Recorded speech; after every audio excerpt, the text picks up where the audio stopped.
তিনি হলেন আমার দাদা বলরাম। তিনি এখনো পর্যন্ত আসেন।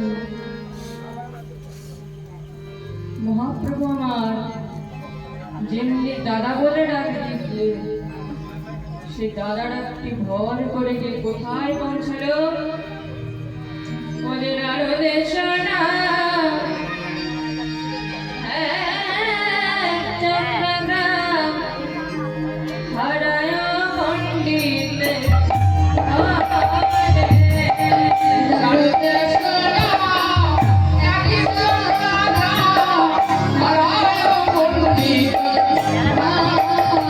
Oh, yeah.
আড়াই পণ্ডিতের বাড়িতে আজ বলরাম জন্মগ্রহণ করলেন।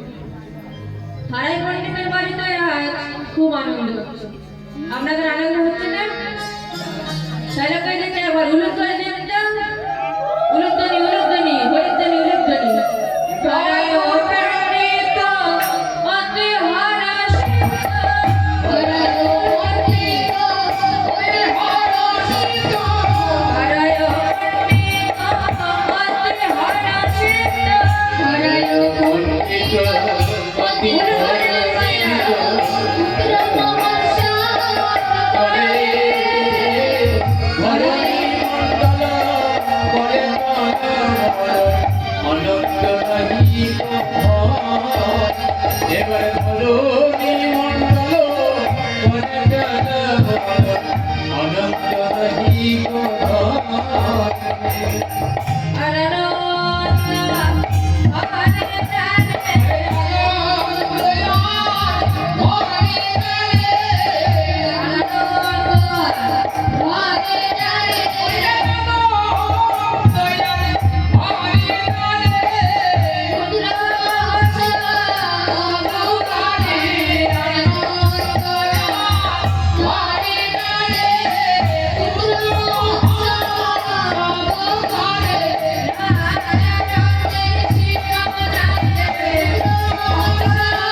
চট্টগ্রাম আড়াই পণ্ডিতের বাড়িতে এক পুত্র সন্তানের আবির্ভাব হলো। সোনার বরণাঙ্গ কান্তি নিয়ে আদর করে তার নামকরণ কি করা হলো না কুবের। ভক্তমন্ডলী মায়েরা, কুবের কাদের বলা হয়? যাদের প্রচুর ধন সম্পত্তি আছে, টাকা পয়সা আছে, গাড়ি বাড়ি আছে, তাদের তো কুবের বলবে। যাদের প্রচুর পরিমাণে ধন সম্পত্তি, টাকা পয়সা, গাড়ি বাড়ি সব আছে, তাদেরকে কুবের বলে। তো গরিব হারাই পণ্ডিতের বাড়িতে কুবের জন্মগ্রহণ করলেন কেন জানেন?